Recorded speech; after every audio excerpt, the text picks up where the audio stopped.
Hello friends, ಹೇಗಿದ್ದೀರಾ friends? ಚೆನ್ನಾಗಿದ್ದೀರಾ friends? ನಾವು ಸಹ ಚೆನ್ನಾಗಿದ್ದೀವಿ ಫ್ರೆಂಡ್ಸ್. ನೀವು ಚೆನ್ನಾಗಿದ್ದೀರಿ ಅಂತಂದೇಳಿ ಭಾವಿಸಿದ್ದೀನಿ. ನೋಡಿ ಫ್ರೆಂಡ್ಸ್, ನಾನು ಈ ದಿನ ಬೇಳೆ ಪಲ್ಯವನ್ನು ಮಾಡ್ತಾಯಿದ್ದೀನಿ. ನೋಡಿ ಫ್ರೆಂಡ್ಸ್, ಒಂದು ಸಣ್ಣ ಕಪ್ಪಿಲೆ 2 ಕಪ್ ಬೇಳೆಯನ್ನು ಸ್ವಚ್ಛ ಮಾಡಿಕೊಂಡು ತೊಳೆದ್ಬಿಟ್ಟು ಇದನ್ನು ಬಿಸಿನೀರಿನಲ್ಲಿ ಒಂದು ಹಾಫ್ ಆನ್ ಅವರ್ ಇಲ್ಲ ಅಂದರೆ ಒಂದು 15 ನಿಮಿಷ ಆದ್ರೂ ಓಕೆ ಫ್ರೆಂಡ್ಸ್. ಈ ರೀತಿ ನಾವು ನೆನೆ ಇಟ್ಕೋಬೇಕು. ನೋಡಿ ಫ್ರೆಂಡ್ಸ್, ದಿಢೀರಂತ ಹೇಗೆ ನಾವು ಪಲ್ಯ ಮಾಡೋದ ಅನ್ನೋದನ್ನು ತೋರಿಸ್ತೀನಿ ಫ್ರೆಂಡ್ಸ್. ಇದು ನೋಡಿ ಫ್ರೆಂಡ್ಸ್, ಇದು ಟೊಮೆಟೊ, ಕೊತ್ತಂಬರಿ ನಾನು ಕರಿಬೇವು ನಾನು ಮಿಕ್ಸ್ ಮಾಡಿ ಇಟ್ಕೊಂಡಿದ್ದೀನಿ ಒಂದು ಬೌಲ್ನಲ್ಲಿ. ಇನ್ನೊಂದರಲ್ಲಿ ಫ್ರೆಂಡ್ಸ್ ಇದು ಹಸಿಮೆಣಸಿಕಾಯಿ ಪೇಸ್ಟ್, ಇದು ಫ್ರೆಂಡ್ಸ್ ಶುಂಠಿ ಬೆಳ್ಳುಳ್ಳಿ ಪೇಸ್ಟ್. ಇದನ್ನು ನಾವು ಯಾವಾಗಲೂ ಫ್ರಿಜ್ಜಿನಲ್ಲಿ ತಯಾರು ಮಾಡಿ ಇಟ್ಕೊಂಡು ಹೇಗೆ ದಿಢೀರ್ ಅಡುಗೆ ಮಾಡ್ಬೋದು ನೋಡೋಣ ಫ್ರೆಂಡ್ಸ್. ಇವಾಗ ನೋಡಿ ಫ್ರೆಂಡ್ಸ್, ಈ ಒಂದು ಬೇಳೆ ಪಲ್ಯಗೆ ಒಗ್ಗರಣೆ ಹಾಕ್ತೀನಿ. ಇದರಲ್ಲಿ ಎಣ್ಣೆ ಹಾಕ್ಕೊಂಡ್ಬಿಟ್ಟು ಸಾಸಿವೆ ಜೀರಿಗೆಯನ್ನು ಹಾಕ್ಕೊಂಡಿದ್ದೀನಿ ಇದಕ್ಕೆ.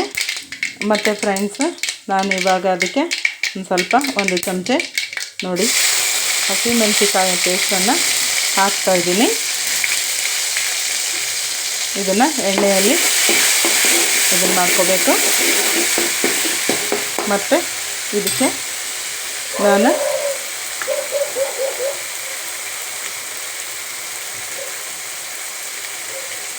ಒಂದು ಚಮಚದಷ್ಟು ಶುಂಠಿ ಬೆಳ್ಳುಳ್ಳಿ ಪೇಸ್ಟನ್ನು ಹಾಕ್ಕೊಳ್ತಾ ಇದ್ದೀನಿ. ಇದನ್ನು ಸಹ ನಾನು ಮಿಕ್ಸ್ ಮಾಡ್ಕೊತೀನಿ.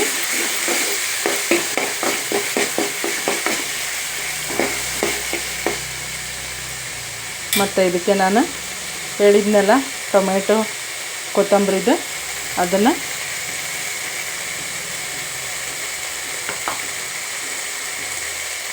ಆ ಪೇಸ್ಟನ್ನು ಹಾಕ್ಕೊಳ್ತಾ ಇದ್ದೀನಿ. ಇದಕ್ಕೆ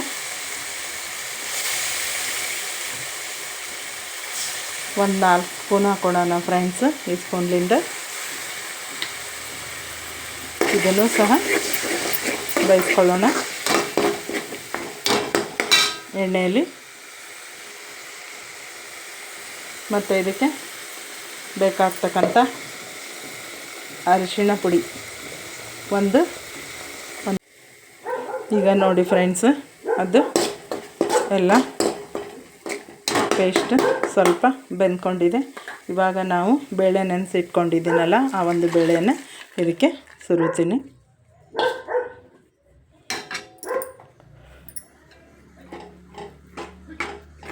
ಸುರಿಬಿಟ್ಟು ಮಿಕ್ಸ್ ಮಾಡ್ಕೋತೀನಿ ಫ್ರೆಂಡ್ಸ್.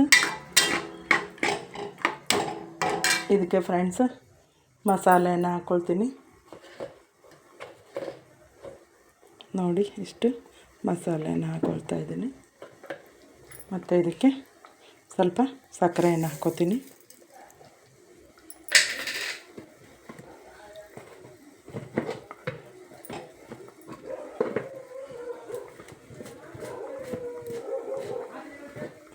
ಇದಕ್ಕೆ ಮತ್ತು ನಾವು ರುಚಿಗೆ ತಕ್ಕಷ್ಟು ಉಪ್ಪನ್ನು ಹಾಕ್ಕೋಬೇಕು ಫ್ರೆಂಡ್ಸ್. ನೋಡಿ ಫ್ರೆಂಡ್ಸ್, ಉಪ್ಪು ಹಾಕ್ಕೊಳ್ತಾ ಇದ್ದೀನಿ. ಇದನ್ನೆಲ್ಲ ಹಾಕಿ ನಾವು ಒಂದು 2 ನಿಮಿಷ ಆಗಿ ಕುದ್ದಾದ್ಮೇಲೆ ನಾವು ಇಳಿಸಿದ ಮೇಲೆ ಈ ರೀತಿಯಾಗಿ ಬೇಳೆ ಪಲ್ಯ ರೆಡಿಯಾಗುತ್ತೆ ಫ್ರೆಂಡ್ಸ್. ಇವಾಗ ನಾವು ನೋಡೋಣ ಟೇಸ್ಟ್ ಯಾವ ರೀತಿಯಾಗಿದೆ ಅಂತಂದು ಹೇಳಿ ನೋಡೋಣ ಬನ್ನಿ ಫ್ರೆಂಡ್ಸ್. ಇವಾಗ ನೋಡಿ ಫ್ರೆಂಡ್ಸ್, ಬೇಳೆ ಪಲ್ಯ ಹಚ್ಕೊಂಡಿದ್ದೀನಿ ಮತ್ತು ಬಿಸಿ ಬಿಸಿ ಚಪಾತಿ ಜೊತೆಗೆ ಇದು ಬೇಳೆ ಪಲ್ಯ ಯಾವ ರೀತಿ ಟೇಸ್ಟ್ ಆಗಿದೆ ಅಂತ ಹೇಳಿ ನೋಡೋಣ ಬನ್ನಿ ಫ್ರೆಂಡ್ಸ್.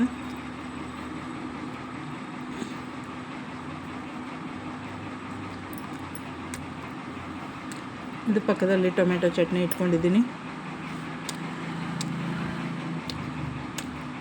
ವಾವ್, ಸೂಪರ್ ಆಗಿದೆ ಫ್ರೆಂಡ್ಸ್. ಈ ಒಂದು ನಮ್ಮ ವಿಡಿಯೋನ ಸಬ್ಸ್ಕ್ರೈಬ್ ಮಾಡ್ಕೊಳ್ಳಿ ಮತ್ತು ಲೈಕ್ ಮಾಡಿ ಮತ್ತು ಹೆಚ್ಚು ಜನರಿಗೆ ಶೇರ್ ಮಾಡಿ ಫ್ರೆಂಡ್ಸ್. ಮತ್ತೊಮ್ಮೆ ಪುನಃ ಬೇರೆ ವಿಡಿಯೋದೊಂದಿಗೆ ಭೇಟಿ ಆಗ್ತೀನಿ friends. Thank you very much.